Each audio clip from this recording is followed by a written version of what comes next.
Ressurreição e Vida. Capítulo 5, parte A. O discípulo anônimo. Quem receber um destes meninos em meu nome, a mim me recebe. E quem me recebe a mim, recebe aquele que me enviou. Respondeu-lhe João, dizendo: Mestre, vimos um que lançava fora demônios em teu nome, que não nos segue, e lhe proibimos. E disse Jesus: Não lhe proibais, porque não há nenhum que faça milagres em meu nome e que possa dizer mal de mim, porque quem não é contra vós é por vós. Marcos capítulo 9, versículos de 37 a 40. Muitas outras coisas, porém, há ainda que fez Jesus, as quais se escrevessem uma por uma. Creio que nem no mundo todo poderiam caber os livros que delas se houvessem de escrever. João, capítulo 21, versículo 25. Meditação sobre o versículo 37 do capítulo 9 de Marcos. Se ele lançava demônios em nome de Jesus, era virtuoso, porque a virtude é o primordial poder para se expulsarem demônios. Nota explicativa 40. Espíritos desencarnados de ordem inferior ou obsessores.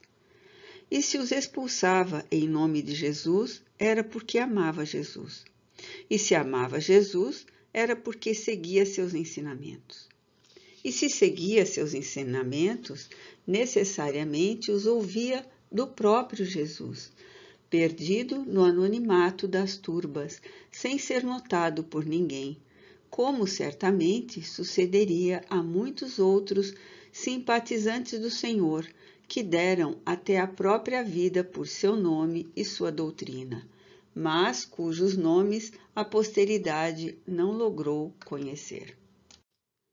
Primeiro, se nos tempos em que o Senhor peregrinava pelas cidades da Galiléia e da Judéia, expondo às turbas de ouvintes a doutrina que com ele descera do infinito, alguém em torno se permitisse o trabalho de prestar atenção aos detalhes que se sucediam, não citados pelos 4 cronistas do Novo Testamento, muitos outros livros existiriam, autênticos, a respeito do Divino Mestre, tal como judiciosamente afirma o seu apóstolo João. Esse observador, se houvesse existido, teria notado, por exemplo, por toda parte, pelas praias, pelas sinagogas, pelas montanhas, pelas ruas e até sentado à soleira da casa de Pedro, em Cafarnaum, e no pátio florido da granja de Lázaro, em Betânia, mas absorvido no anonimato da multidão. Um jovem moreno, de olhos cinzentos e sonhadores, modestamente trajado com uma túnica de algodão escuro, alpercatas gregas e manto de lã marrom muito amplo e ainda novo. Seus cabelos eram negros e abundantes, não passando, porém, da altura do pescoço, e sua barba era pequena, negra como a cabeleira, e muito tratada e limpa. O suposto observador nunca veria esse jovem acompanhado de qualquer outro jovem da sua idade ou empenhado em palestras amistosas ou frívolas. Seu todo era grave, quase soturno, porque profundamente preocupado, meditativo. Jamais sorria, mas também não se descobririam em seu semblante, bastante agradável, indícios de mau humor ou de hostilidades. Era pensativo, sonhador, observador, discreto, equilibrado, eis tudo. Todavia, parecia não ser da Galiléia, nem da Judéia, nem da Idumeia, nem da Síria, nem de Samaria. Não era loquaz como os galileus, nem exclusivista como os judeus, nem agressivo como os samaritanos, nem pusilânime como os idumeus, e tampouco folgazão como os siríacos. Não lhe conheciam sequer o nome, mas parecia estrangeiro, porque, sendo a sua tez de uma cor morena muito suave, os olhos mostravam um belo tom azul cinzento, de agradável contraste. E ninguém ligava importância à sua pessoa, justamente por suspeitá-lo estrangeiro.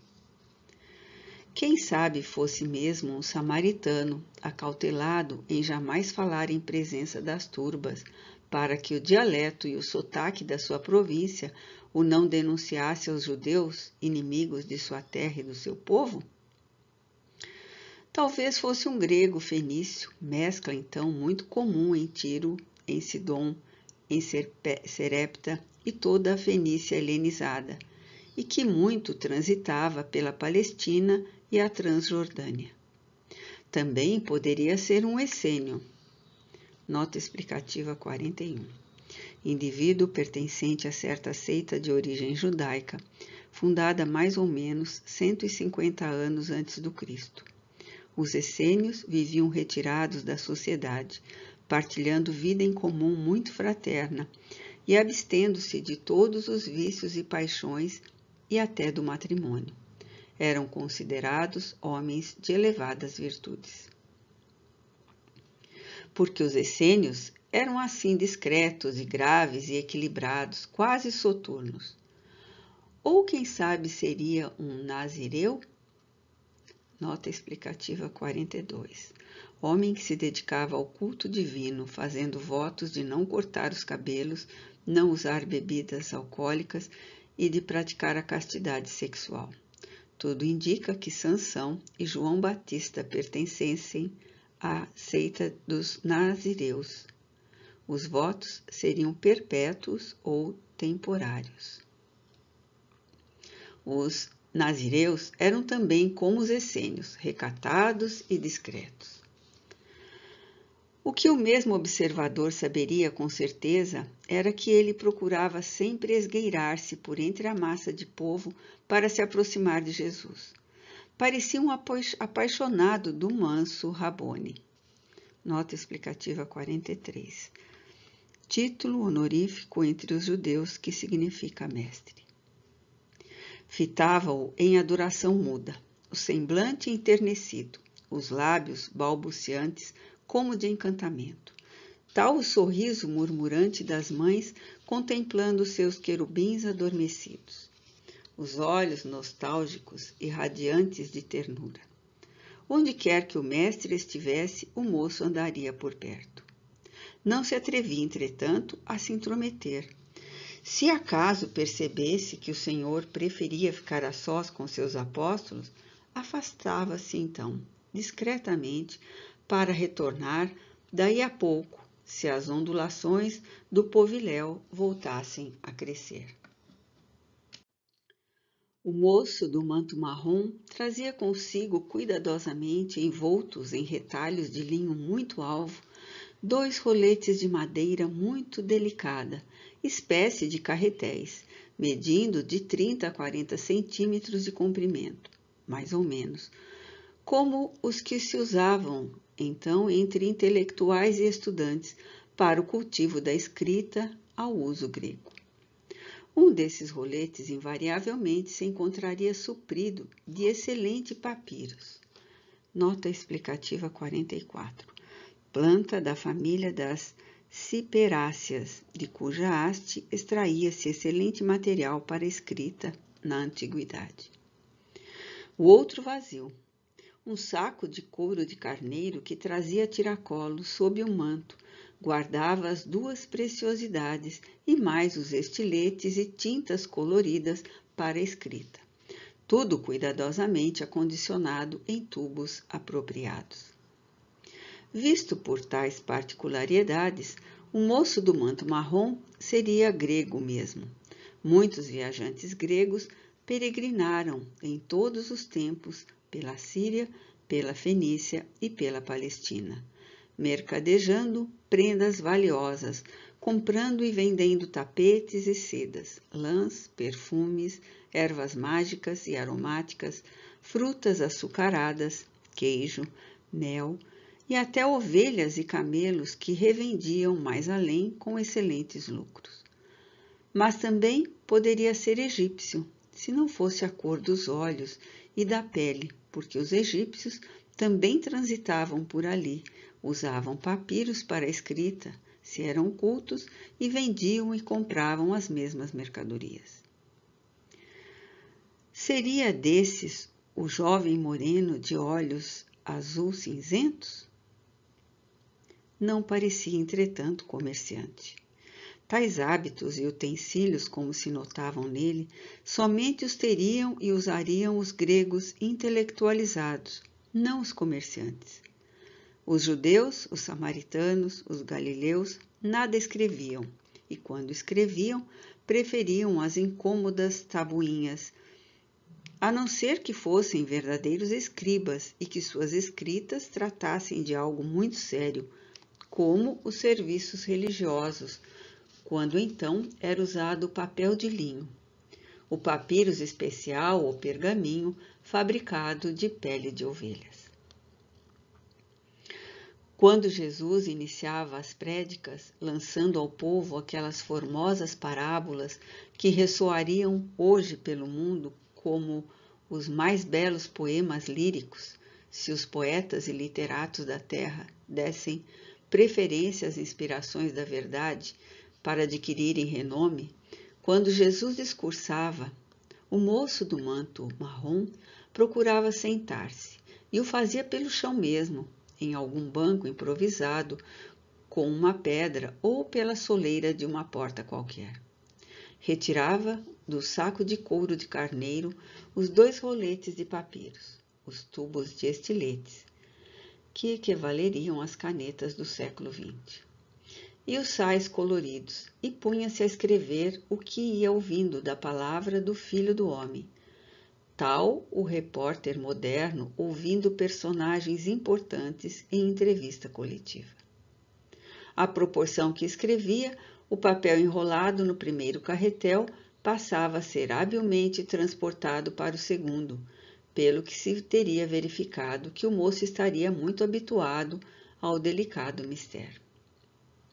Ninguém saberia dizer se o mestre algum dia notou a presença tão próxima desse dedicado admirador, discreto e respeitoso, que jamais falava, que nada pedia, que jamais sorria, mas cujos olhos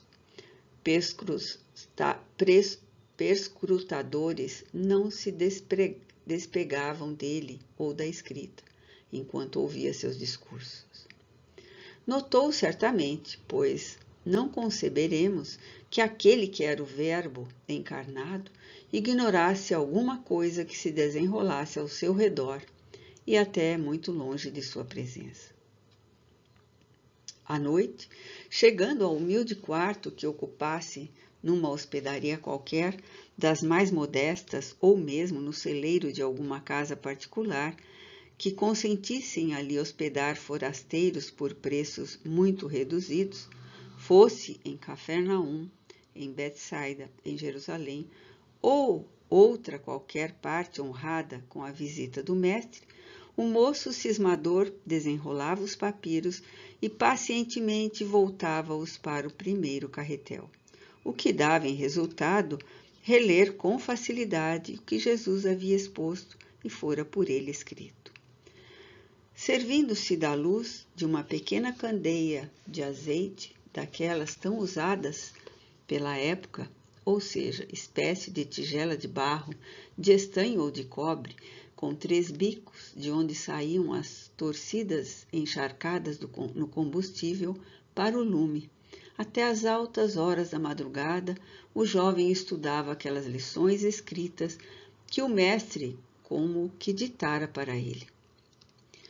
Meditava sobre tudo e tecia aproveitáveis comentários que escrevia em retalhos de papiros mesmo, ou em peles de ovelhas, e selecionava tudo caprichosamente, como se em sua mente já se delineasse o livro paginado, inexistente então, e só muito mais tarde inventado e aceito pelo mundo inteiro com todo o agrado.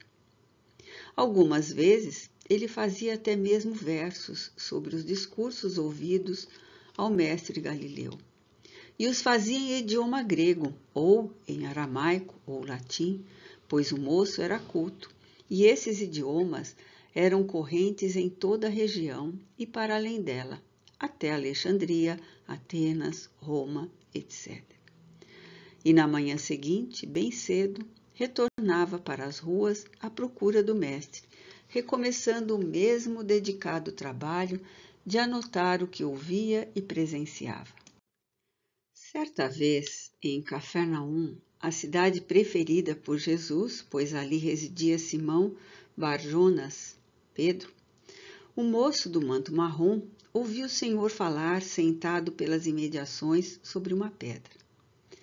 Eis, no entanto, que começam a ocorrer muitos enfermos na esperança de serem curados, e o local torna-se repleto de paralíticos, de cegos, de surdos, de mudos, de coxos e de endemoniados, e até de leprosos. O nazareno curava sem cessar, e o moço a tudo assistia comovido e meio atemorizado pelo que presenciava, mas louvando a Deus no fundo do coração por ter vivido até aquela data, para que seus olhos contemplassem tais maravilhas, realizadas pelo Messias em pessoa, tão ardentemente desejado desde séculos pelos corações oprimidos. Eis senão quando o chefe da sinagoga local, o fariseu Jairo, atira-se aos pés do Senhor, suplicando-lhe, desfeito em lágrimas, que tivesse piedade e consentisse em se abalar até sua casa para curar sua única filha, menina de 12 anos, que enfermara de uma febre violenta e se encontrava às portas da morte.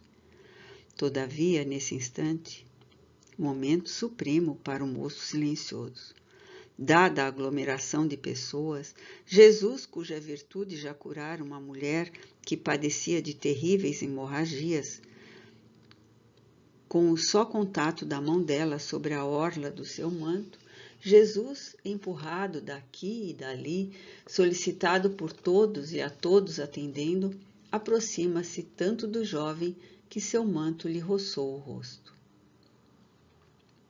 Deslumbrado com semelhante contato, o moço toma timidamente da ponta do manto do mestre e leva aos lábios, ali depositando enternecido ósculo de veneração, enquanto 2 lágrimas umedecem suas pálpebras, até a comoção de que se sentiu possuído. Volta-se o nazareno e fita em silêncio aqueles olhos sonhadores que 2 lágrimas iluminam de um brilho singular, como essência de uma confiança ilimitada. A mão diáfana do Filho do Céu então pousa por um instante só, sobre a cabeça do moço. Os 2 olhares se cruzaram sem que uma única palavra fosse pronunciada. E foi só. Jesus retirou-se acompanhado de Jairo, levando consigo Pedro, Tiago e João, apóstolos que pareciam mais afins com ele. Fiel ao mandato que se impusera, o jovem anônimo seguiu-o de longe, discreto, pensativo como sempre.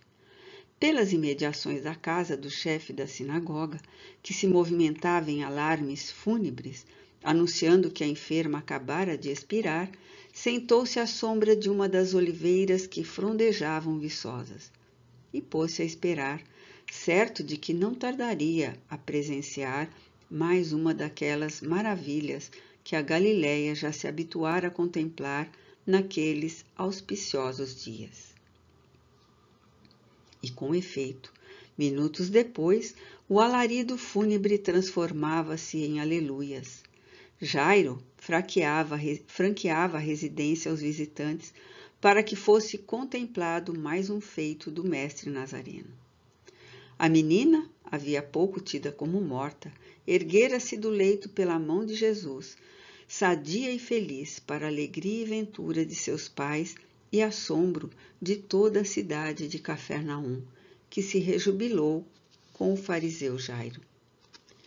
Então, Ali mesmo, à sombra das oliveiras que frondejavam pelas imediações, o moço do manto marrom novamente retirou os 2 roletes do saco de couro de carneiro que trazia tiracolo sob o manto. Retirou o tubo de estiletes e os sais coloridos. E mais uma vez escreveu o que acabava de presenciar, realizado por Jesus. Segundo, alguns dias depois, um moço escriba encontrava-se numa praça para onde corriam enfermos de todas as localidades vizinhas. Avultavam nesse dia os endemoniados.